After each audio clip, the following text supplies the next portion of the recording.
Pagdating ng ating bida, inutusan naman siya ni Miss Lin na umupo na ito sa labas. Ngunit walang pakialam ang ating bida, kaya tuloy-tuloy lang itong pumasok sa loob upang makapagpahinga.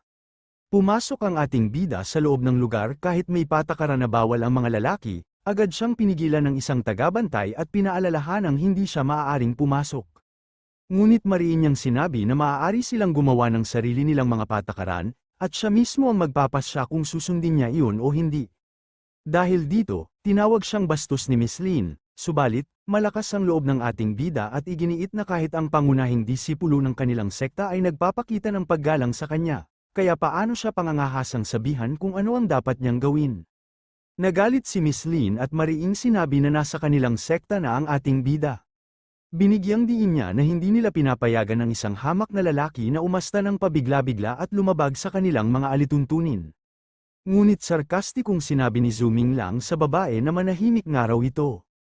Dahil sa sinabi ng ating bida, namangha naman si Yoon Jong-hae at Woo Feng sa ginawa nito sa babae. Sinabi ni Miss Lin kay Woo Feng na masyado ng bastos at walang disiplina ang kanyang disipulo, at tinanong kung hinahayaan lang ba ito sa kanilang sekta. Ngunit agad itinaman ni Woo Feng na hindi niya disipulo si Zuming Lang kundi nakababatang kapatid sa sekta, dagdag pa niya. Kahit ang mismong Grandmaster ay hindi kayang kontrolin si Zuming Lang, kaya paano pa niya magagawang disiplinahin ito? Si Miss Lin ay nagbigay diin na matagal nang umiiral ang kanilang patakaran ng higit 1,000 taon, hindi sila magpapalitan ng kaalaman tungkol sa espada kung hindi ito susundin. Ngunit sinabi ng ating bida na hindi na kailangang matutunan ang luma, boring, at hindi praktikal na pamamaraan ng paggamit ng espada. Dito'y itinuligsa niya si Miss Lin, sinabing nagiging arogante lamang ang mga babaeng gaya niya na nagkukubli sa kabundukan at bihirang bumaba, kaya iniisip nilang mas magaling sila kaysa sa ibang tagapagsanay. Tumugon si Miss Lin na matapang ang kanyang mga salita at siya lamang ang pangalawang tao sa loob ng maraming taon na nagsabi ng ganoong kalokohan. Nagtanong ang ating bida kung sino ang nauna. Ibinunyag ni Miss Lin na iyon ay isang sword cultivator na pumasok noon sa kanilang sekta, at nakalabas lang ng ligtas dahil anak siya ni Master Meng, hindi siya sigurado kung ganoon din ang mangyayari kay Zuming Lang. Ngunit ngumiti ang ating bida sa babae at ipinahayag na siya mismo ang taong yon na sumira noon sa kanilang sekta. Napuno naman ng pawis ang pagmumukha ni Miss Lin dahil ito nga raw ang kanyang tinutukoy.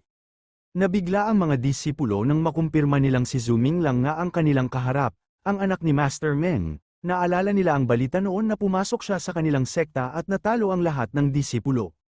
Mabuti na lamang at dumating si Consort Wen noon upang paalisin siya pababa ng bundok, kung hindi, labis silang mapapahiya. Habang bumibigat ang tensyon, sinabi ni Miss Lin na dahil si Zuming Lang ay junior ni Ginoong Wu, itinuturing din niya itong junior, kaya tama lamang na siya ang lumaban kay Zuming Lang upang ituro dito ang patakaran ng kanilang sekta at sabay na magturo ng leksyon. Malamig na nagsalita ang ating bida, ipinaliwanag niya ang batas ng mundong ito, ang mahihina ay kailangang maging mapagpakumbaba, at ang malalakas ang siyang iginagalang. Masiglang sumang-ayon si Miss Lin at sinabi niyang tama ang mga salita nito.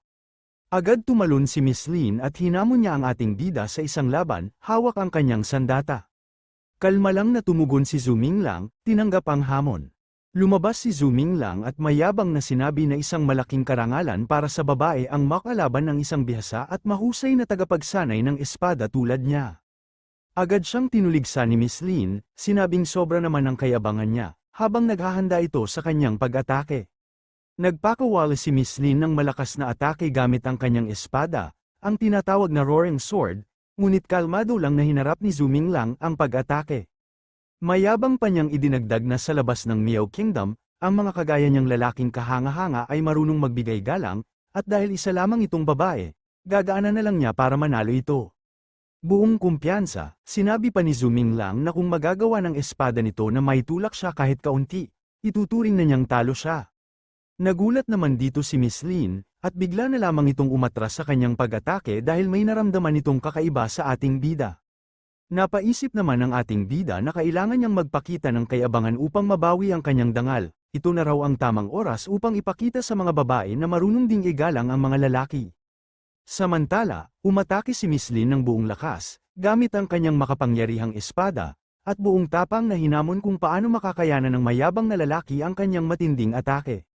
Ngunit kalmado lamang na sinalubong ni Zuming Lang ang pagbugso ng kapangyarihan. Sa katunayan, sinabi pa niyang natuto siya ng ilang galaw mula sa mga simpleng ukit ng espada na nakita niya sa mga hagdanan paakyat. Idinagdag pa niya na kahit magpalitan ng kaalaman ang kanilang dalawang sekta tungkol sa sining ng espada, hindi raw karapat-dapat ang babae para ipagamit sa kanya ang tunay na pamamaraan ng kanilang sekta. Pagkatapos nito, inilabas ni Zuming Lang ang nakamamanghang teknik na tinawag niyang Sword Flash kay Muye. Kasabay nito, ginamit din niya ang Hidden Sword, isang kasanayang nagpapakita na ang kanyang espada ay nagtatago sa anino at kayang umatake ng hindi nakikita.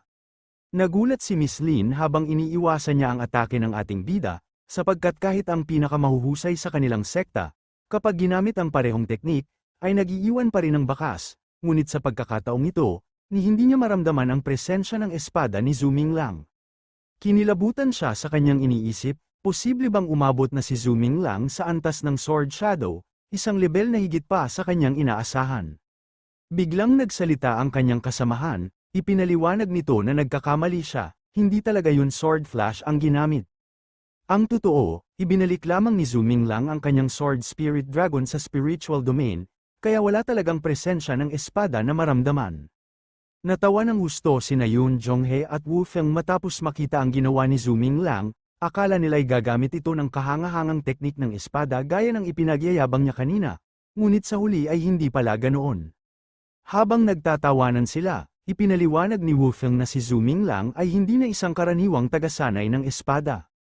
Isa na siyang Dragon Tamer, at ang kanyang espada ay isang pambihirang sword spirit na nagbagong anyo bilang dragon. Dahil dito, kaya nitong gamitin ang iba't ibang estilo ng espada mula sa iba't ibang sekta para sa kanya.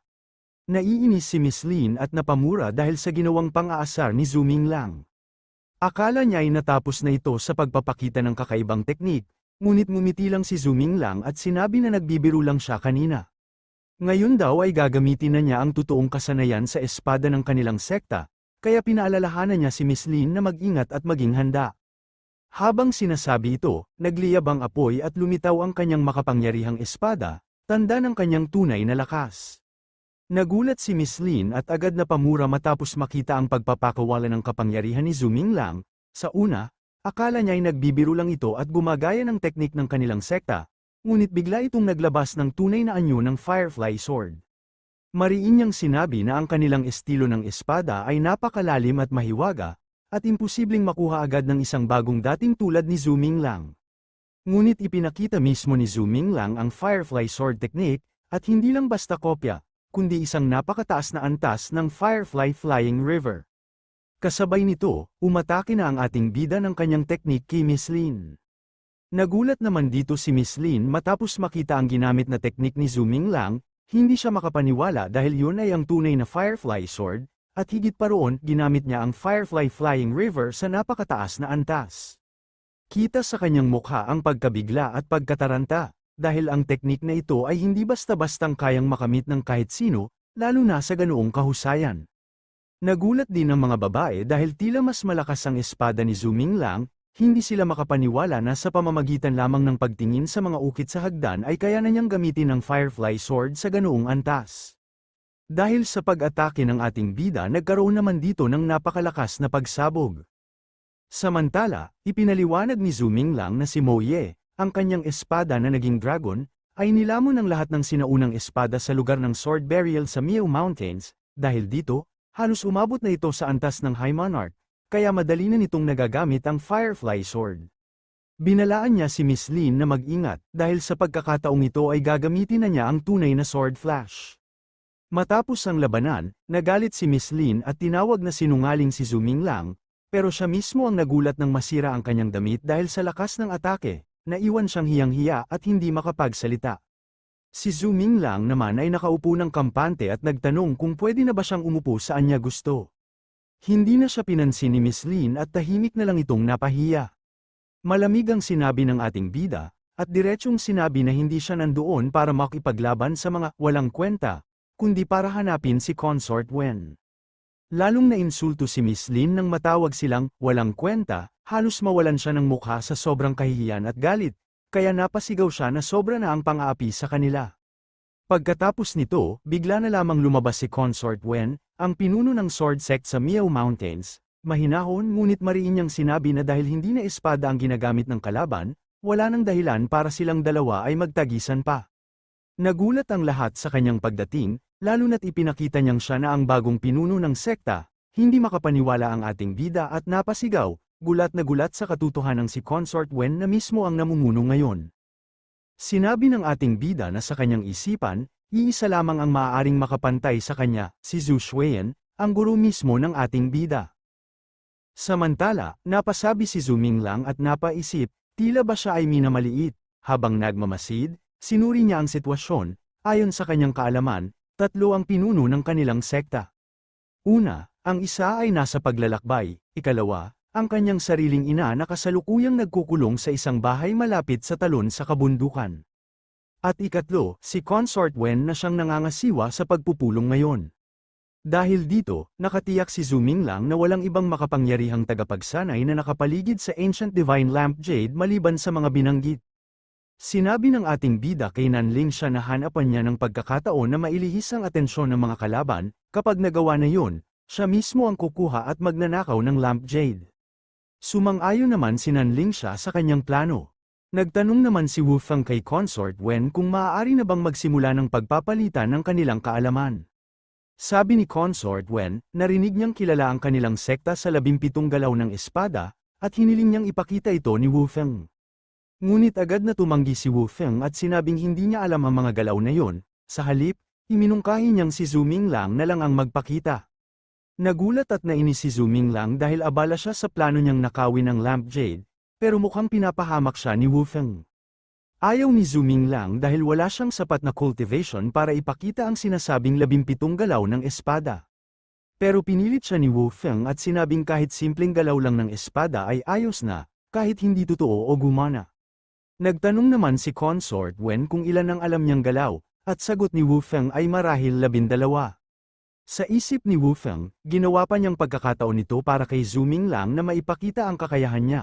Ayon sa kanya, dahil minamaliit siya ni Consort Wen, mas mainam na ipakita niya ng kahit kaunti ang kanyang talento. Dahil dito, namangha ang ilang tagasunod nang marinig na 12 galaw ng espada ang alam ni Zhu Minglang, at inakalang napakalakas niya. Pero sa isip ng ating bida, walang saysay ang magpakita ng basta-basta lang na galaw dahil para lang itong sayaw ng espada. Naiinis siya sa sitwasyon kaya sinanling siya na mismo ang nag-alok na siya ang gagawa. Alam niya kasi ang tunay na intensyon ni Zhu Minglang at agad siyang umakto para matulungan ito. Nagtanong si Consort Wen kung isa ba siyang pintor, ngunit ipinaliwanag ng isa na minsan nang tinalo ni Ling siya si Yun Zhonghe gamit ang mga galaw ng espada. Dahil doon, pumayag si Consort Wen at sinabing ipakita ni Ling siya ang kanyang kakayahan. Mula sa labas, gumuhit si Nanling siya ng kanyang sandata upang ipakita sa kanila ang teknik. Nagkaroon naman dito ng kulang-lilang aura habang tinataas ni Nanling siya ang kanyang kamay. Kasabay nito, bigla niya na lamang pinakawalan ang unang galaw ng first trick. Dahil dito, namangha naman ang mga nanonood sa kanya, habang palihim na tumatakas ang ating bida, upang may sigawa ang kanilang plano. Makalipas ang ilang sandali, nakita ng bida ang tore at agad siyang nagulat na wala itong bantay, naisip niyang malaking swerte yun para sa kanya. Gumamit siya ng mahika na tinatawag na, the magic to hide things from heaven and earth, para maitago ang kanyang ginagawa. Palihim niyang pinalitan ng kristal sa tuktok ng tore at natuwa sa tagumpay niya. Ngunit matapos iyon, bigla na lamang lumindol, biglang yumanig ang paligid at lumitaw ang malakas na liwanag na ikinagulat ng ating bida. Naisip ni Zhu Minglang kung ganoon na ba kalakas si Ling siya, kaya nagmadali siyang bumalik bago pa ito matapos. Agad niyang sinakyan si Bai Qi at mabilis na lumipad upang makabalik kaagad. Hingal na hingal si Nanling siya ngunit bakas ang ginhawa sa kanyang mukha dahil matagumpay niyang nagawa ang mga teknik. Kasabay nito, bigla na lang pumalakpak ang ating bida sa ginawa ni Nanling siya. Ipinahayag niya na tunay ngang ang pamamaraan ng kanilang sekta sa paggamit ng espada ang pinakamagaling. Habang nagpapahinga, inamin ni Nanling siya sa kanyang sarili na buti na lang at nakayanan niya. Samantala, sinabi ni Consort Wen talagang kahanga-hanga si Ling siya. Mayabang naman sinabi ng ating bida dahil ginamit nito ang kanilang natatanging kasanayan sa espada kaya magaling nga raw ito. Nagulat naman si Wu Feng at Yun Zhonghe. Ayon sa kanila, kakaunti lang sa kanilang sekta ang kayang gumamit ng higit 10 pamamaraan, ngunit nagawa ni Miss Nan ang 12 matapos lamang obserbahan ng Formation sa loob ng ilang araw. Hindi sila makapaniwala sa kanyang kakayahan at tinawag nila itong kamangha-mangha. Sa huli, nasabi nilang silang dalawa ni Zuming Lang ay parang mga halimaw. Pagkatapos pinuri ng ating bida si Nanling siya dahil sa malaking pag-unlad niya. Dati 4 lang ang kaya niyang gamitin na teknik, pero ngayon ay nakakapaglabas na siya ng 12 sabay-sabay. Sinabi pa ng bida na siguradong maabot niya ang alinmang banal na kaharian sa hinaharap. Pagkatapos, diretsyong sinabi ni Nanling siya kay Zuming Lang na talo nga raw ito sa kanya. Nagulat ang bida at nagtanong kung tungkol ba ito sa kung sino ang unang nakarating sa tuktok. Inamin niya na oo, natalo siya, ngunit dahil aksidente siyang napunta sa sword burial at napilitan siyang lamunin ang mga spirit ng espada. Gayunpaman, hindi niya itinuring na kahihiyan ang pagkatalo kay Ling Xia, dahil alam niyang mas lalo pa itong lalakas at magiging malaking tulong balang araw. Sa huli, sinabi niyang oras na nila para ipakita ang kanilang sariling galing sa paggamit ng espada. Matapos ang palitan ng laban at kaalaman, nagpasalamat ang mga kasapi ng kabilang sekta dahil marami silang natutunan mula sa galing sa espada ng ating bida. Nangako silang magpapadala rin ng ilang disipulo upang matuto sa kanilang sekta at pinasalamatan sila sa pagbisita at pakikipagpalitan ng kaalaman. Gumalang naman na nagsalita ang ating bida na palubog na ang araw at alam nila ang alituntunin ng sekta, kaya kailangan na nilang bumaba. Ipinaliwanag naman ni Consort Wen na bagamat naging medyo hiwalay at sarado ang kanilang sekta nitong mga nakaraang taon, nagkaroon na ng ilang pagbabago mula nang siya ang mamuno, kaya pwede nga raw silang magpalipas ng gabi ngayon. Naguluhan ang ating bida nang imungkahi na manatili sila sa gabing yun. Kinabahan siya dahil katatapos lang niyang nakawin ang banal na jade ng lampara at ang una niyang naisip ay tumakas agad. Ngunit ipinaliwanag ng mga kasapi ng sekta na hindi pa nila pinayagang manatili ang isang lalaki kailanman. Sinabi naman ni Consort Wen, subalit hindi rin makatarungang paalisan sila ngayong gabi dahil maghapon silang nagsanay at pagod na. Habang iniisip ito ng ating bida, naalala niya na iba si Consort Wen kumpara sa mga seryosong sword fairies ng sekta, dahil dito, napagtanto niya na baka mas mainam na gawin niya ang kabaligtaran ng inaasahan. Nang marinig ito ng ating bida na maaari silang manatili ng gabing yun, tuwang-tuwa siya. Sinabi niyang kilala raw ang mga babae doon sa kanilang kaaya-ayang halimuyak, at kahit nakaupo lang sila ng tahimik, nakakaakit na ang kanilang bango, lalo na pagkatapos maligo, inihayag pa niya na tila matutupad na ang pinakamalaking pangarap ng kanyang buhay. Ngunit agad na nagalit ang mga babaeng taga-sekta, tinawag nila siyang walang hiya at sinabing hindi karapat-dapat ang isang kagaya niya na manatili. Mariin nilang ipinahayag na dapat nang paalisan sila agad. Sinabi ni Wu Feng kay Consort Wen na ang mga kalalakihan mula sa kanilang bansa ay tunay na maginoo at hindi lalabag sa mga alituntunin ng kanilang sekta. Ipinahayag din niyang malugod nilang tinatanggap si Consort Wen bilang panauhin. Sinabi naman ni Consort Wen kung karamihan sa mga tagapagsanay ng espada sa kanilang sekta ay katulad ni Wu Feng sa pag-iisip, tiyak na higit silang maihahambing kaysa sa mga mapagmataas na sword fairies ng kanilang sariling sekta. Ngunit agad siyang tinukso ng ating bida, sinabi niya. Natigilan ng araw ni Wu Feng ang pagpapanggap bilang isang maginoo, at kung malaman ng iba sa kanilang sekta na nakapagpalipas siya ng isang gabi roon, siguradong magseselos sila. Sa kabila nito, nahihiyang pinagsabihan ni Xiaoying si Zuming Lang na kahit totoo ang iniisip niya, huwag niya itong sinasabi ng direkta dahil nakakahiya. Pero sagot ni Zuming Lang, bakit, mga magagandang babae, nasa likas na pagnanasa ng mga lalaki, hindi ba't kaya nga may mga galing sa malalayong kaharian para ligawan sila? Dahil dito, lalong nainis ang mga babae sa sekta, nagpasya sila na gamitin ang mga spirit birds upang agad silang ibaba sa bundok, imbes na patuloyin pa sa loob ng kanilang sekta. Kasunod nito, magalang na nagpaalam ang grupo ng ating bida sa kanila, sumang-ayon naman ang mga babae ng sekta at nagsabi rin ng kanilang pamamaalam.